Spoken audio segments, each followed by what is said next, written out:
สวัสดีครับวันนี้ก็พามาซ่อมเวลโปรกันนะครับเวล ARC 200นะตอนนี้ผมเสียบปลั๊กแล้วก็มีไฟติดตรงนี้นะครับก็ยังไม่ได้เปิดนะแสดงว่าเขาอาจจะต่อสวิตช์ไม่ถูกนะครับก็เอาไฟเข้าก่อนนะครับก็เลย LED ตัวนี้ติดหรือติดแล้วหรือยังไงก็ค่อยว่ากันอีกทีหนึ่งนะครับตอนนี้ผมเปิดฝาเครื่องไว้หน่อยแล้วนะครับตัวนี้มาในอาการที่ไฟไม่ออกนะไฟไม่ออกหน้าตู้นะครับลองเปิดดูนะครับเปิดเรียบร้อยแล้วนะผมก็ต่อผ่านหลอดไฟด้านนู้นนะครับเหมือนเดิมนะจะได้ยินเสียงพัดลมทำงานแล้วนะครับแล้วก็ลองเช็คที่หน้าตู้ดูนะครับไฟไม่ออกเลยนะเนี่ยไฟไม่ออกนะครับลักษณะนี้ไฟไม่ออกเราก็ต้องไปเช็คที่แผงตั้งเลยนะครับตัวเดียวเลยนะตัวการของเรานะครับแต่ว่าเขาก็จะมีเงื่อนไขของเขาหลายเงื่อนไขอยู่นะครับปิดเรียบร้อยนะครับปิดเสร็จแล้วนะการซ่อมทุกครั้งเนี่ยผมก็จะซ่อมผ่านหลอดไฟชุดด้านนู้นนะครับชุดกันระเบิดนะเรียกง่ายๆกันนะครับเรามาดูข้างในกันนะครับหลังจากที่เปิดฝาเครื่องออกมาเรียบร้อยนะครับก็คงต้องตะแคงให้เห็นลักษณะนี้นะครับจะมีทั้งหมดอยู่3แผงนะครับแผงบนเนี่ยเราเรียกว่าเป็นเมนบอร์ดนะครับเป็นแผงบนเลยนะเมนบอร์ดหรือว่าแผง power board ก็ได้ส่วนมากเขาเรียกเป็นเมนบอร์ดนะครับเป็นแผงวงจรหลักนะแผงกลางนะครับแผงกลางตรงนี้ก็จะเป็นชุดเอาต์พุตจะเป็นไดโอดแล้วก็เป็นหม้อแปลงนะครับที่อยู่ข้างในนะเป็นส่วนที่ใช้ในการเชื่อมไฟออกไปนะครับแผงล่างสุดจะเป็นชุด power นะครับชุดไฟ300นะแล้วก็จะมีวงจร soft start มี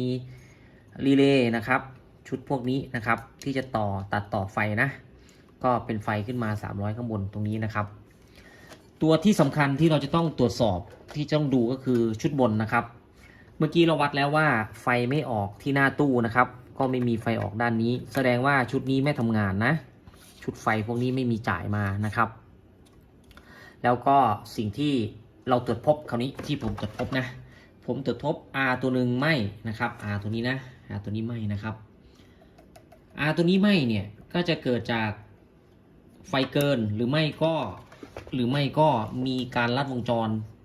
ชุดที่ลัดวงจรก็คือชุด IRF นะครับเดี๋ยวเราค่อยไปไล่วงจรกันดูนะครับมันหลักการทำงานของเครื่องนี้เอาคร่าวๆนะก็จะมีไฟมา220โวลต์ไฟมาตามสายข้างในข้างล่างนี้นะครับจากนั้นเขาก็จะแปล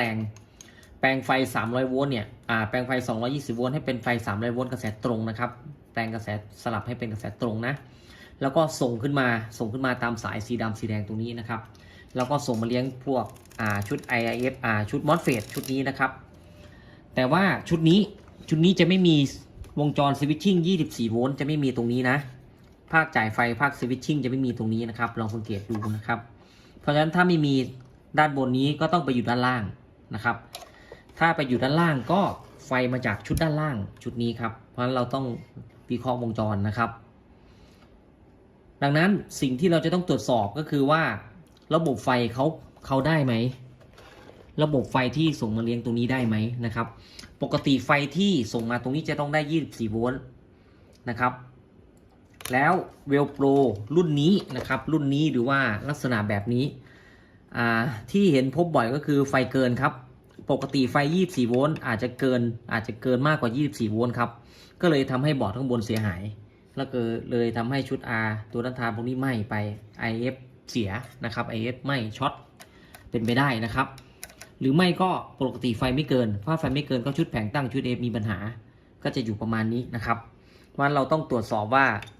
ไฟชุดนี้ได้ไหม24โวลต์นะครับได้หรือไม่นะครับประมาณนี้นะครับสิ่งที่เราต้องตรวจก็คือตรงนี้เลยนี่ครับไฟเขาจะวิ่งมาจากด้านนี้ไฟ24โวลต์นะครับเดี๋ยวเราตรวจสอบนะก็คร่าวๆนะครับสำหรับคนที่เข้ามาดูใหม่ๆก็คงต้องย้อนคลิปกันหน่อยนะครับเพราะว่าหลักการซ่อมอะไรต่างๆผมก็กล่าวมาเยอะมากนะครับคราวนี้เราวัดไฟ24ครับเราลองวัดไฟ24ดูก็จิ้มเข้าไปตรงนี้แหละนะครับตรงในบวกตรงในลบก็ไม่เป็นไรนะถ้าจับถูกมิเตอร์ผมก็จะไม่ติดเครื่องหมายลบถ้าจับผิดก็จะติดเครื่องหมายลบแต่เขาจะบอกว่าแรงดันเท่าไหร่นะครับเราต้องได้อยู่ที่ประมาณสัก24-26โวลต์ครับถ้ามากกว่านั้นก็แสดงว่าไฟเกินนะประมาณนี้นะครับอันนี้เราต้องตรวจสอบนะตรวจสอบระบบนี้แต่ถ้าเป็นระบบอื่นที่เป็นสวิตชิ่งทั่วไปผมก็จะไม่ค่อยได้ตรวจสอบนะครับเนี่ยถ้ามีสวิตชิ่งอยู่จุดนี้เราจะไม่ได้ตรวจสอบแต่ถ้าเป็น ลักษณะเวลโปรรุ่นนี้ลักษณะแบบนี้มาไฟเขาจะเกินครับไฟเขาจะเกินบ่อยนะลองดูครับคราวนี้เปิดไฟ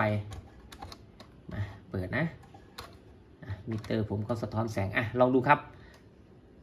เดี๋ยวผมเปิดสวิตช์ก่อน3 2 1ปื๊ดเข้าไปได้30 32 33 34 35โอเค36ไฟเกินครับลักษณะนี้คือไฟเกินนะไฟเกินทำให้ตัวต้านทานไหม้ IF ช็อตนะครับเพราะ IF เนี่ยเขารับไฟได้ไม่เกินนี้นะครับแล้วก็แผงตั้งอาจจะเสียด้วยแต่ว่าแผงตั้งส่วนมากก็จะเสียระดับหนึ่งเพราะว่าแผงตั้งนี่เขาจะมี IC 7812ตรงนี้คุมไว้อยู่นะครับไฟจะเกินเท่าไหร่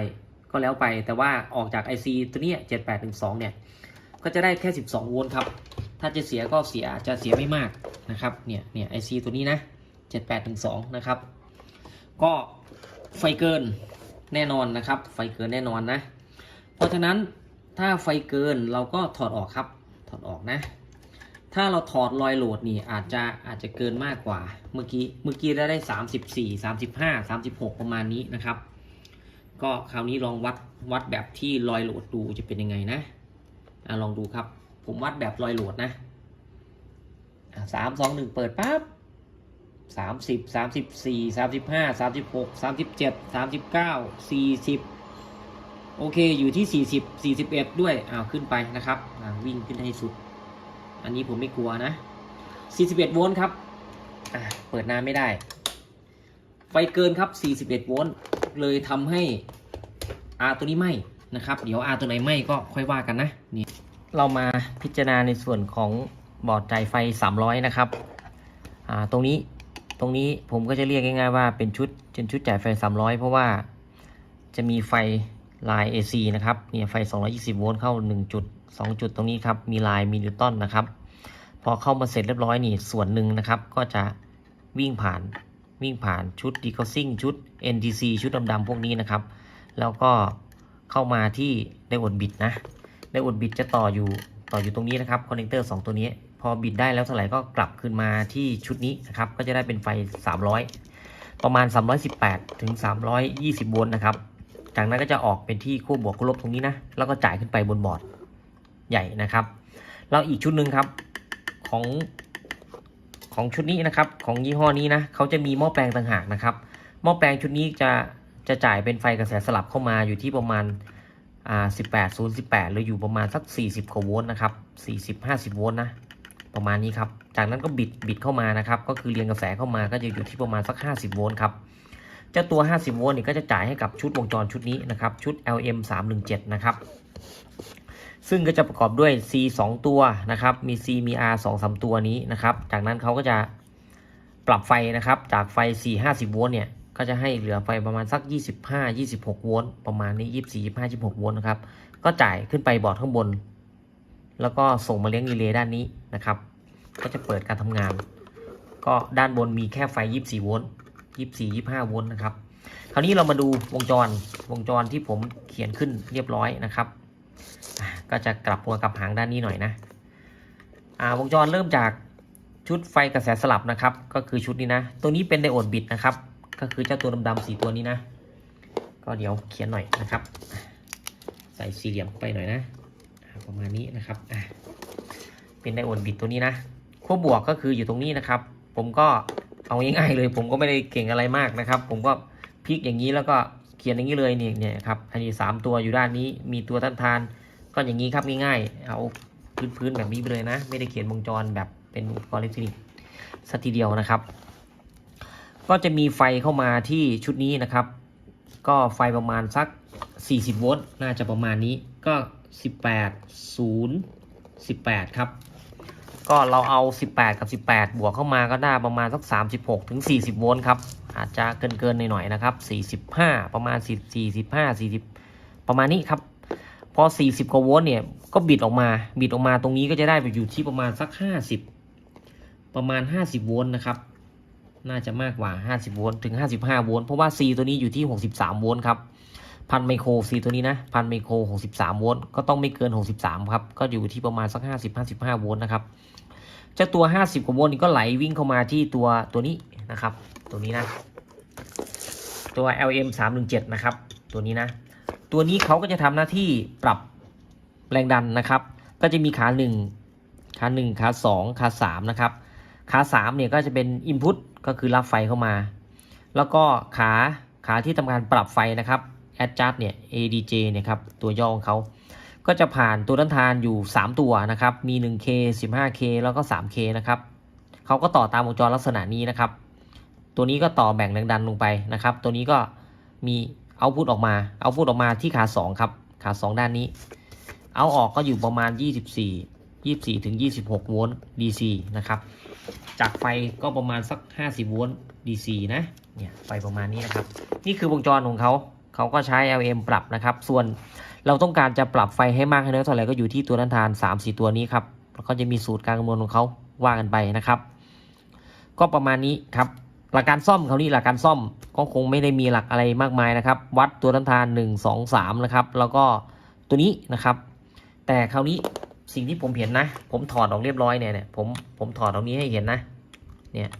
ตัวต้านทาน3ตัวนี้ก็ค่าปกตินะแต่ว่าผมเปลี่ยนไปแล้วผมเปลี่ยนออกไปเลยนะครับค่าปกติไม่ปกติก็ช่างนะผมเปลี่ยนออกไปเลยแต่ว่าผมวัดเรียบร้อยแล้วค่าเขาปกตินะครับแต่ว่าได้ซื้อมาแล้วก็เลยเปลี่ยนของใหม่ใส่เข้าไปเท่านั้นเองแต่ตัวที่เสียครับคราวนี้ตัวที่เสียนะที่ผมคาดว่าที่จะเสียนะดูใกล้ๆครับต้องดูแบบใกล้ๆนะผมไม่แน่ใจว่าจะเห็นไหมลองดูนะครับเขาจะหลวมครับเนี่ยเขาจะหลวมนะผมไม่แน่ใจว่าจะเห็นไหมผมก็จะขยับให้ดูนะที่ผมถอดตัวน็อตออกจากฮีทซิงค์เขานะครับเนี่ยผมขยับแล้วนะน่าจะพอมองเห็นอยู่นะครับเนี่ยหลวมครับเนี่ยหลวมครับเนี่ยผมดูในกล้องไปด้วยนะไม่เห็นนะเนี่ยครับดูใกล้ๆกันนะครับเนี่ยน่าจะหลวมนะครับเนี่ยผมถอดน็อตออกจากแผ่นระบายของเขานะครับเนี่ยน่าจะมองเห็นนะครับเนี่ยหลวมก็เลยทำให้ไฟหลุดออกไปประมาณ 3-40 โวลต์ครับก็เท่านั้นเองนะก็ไม่ได้มีตัวเสียเลยนะครับ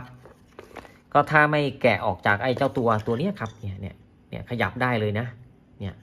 ก็โอเคเรียบร้อยนะครับน่าจะทำงานได้แต่ว่าเดี๋ยวผมก็จะบัดกรีนะแล้วก็ประกอบทุกอย่างเข้าไปนะครับแล้วเราก็มาวัดแรงดันตรงนี้ออกจะได้เท่าไหร่นะครับโอเคครับมาต่อกันนะครับหลังจากที่ทำการบัดกรีเจ้าตัว LM 317T เข้าไปแล้วนะครับแล้วก็ผมเปลี่ยนตัวต้านทานซึ่งตัวต้านทานเขาไม่ได้เสียนะก็ได้เปลี่ยนออกเรียบร้อยนะครับแล้วก็คราวนี้เรามาทดสอบดูครับผมจะจ่ายไฟประมาณ55โวลต์เข้ามานะถ้าเป็นไฟกระแสสลับก็อยู่ที่ประมาณสัก40โวลต์นะครับแต่ถ้าจ่ายกระแสสลับ40โวลต์เข้ามาคาปาซิเตอร์ตัวนี้จะอยู่ที่ประมาณสัก55โวลต์ครับผมก็เลยจ่ายไฟ55โวลต์ยิงทะลุเข้ามาตรงนี้ก็จะอยู่ประมาณสัก50กว่าโวลต์นะครับลองดูครับเปิดเลยนะ3 2 1เปิดเรียบร้อยนะครับตอนนี้ไฟที่จ่ายเข้ามาอยู่ที่24โวลต์จากวงจรนะครับเราจะสังเกตว่าเราจะเห็นได้ว่าถ้ากระแสไฟต่ำนะครับต่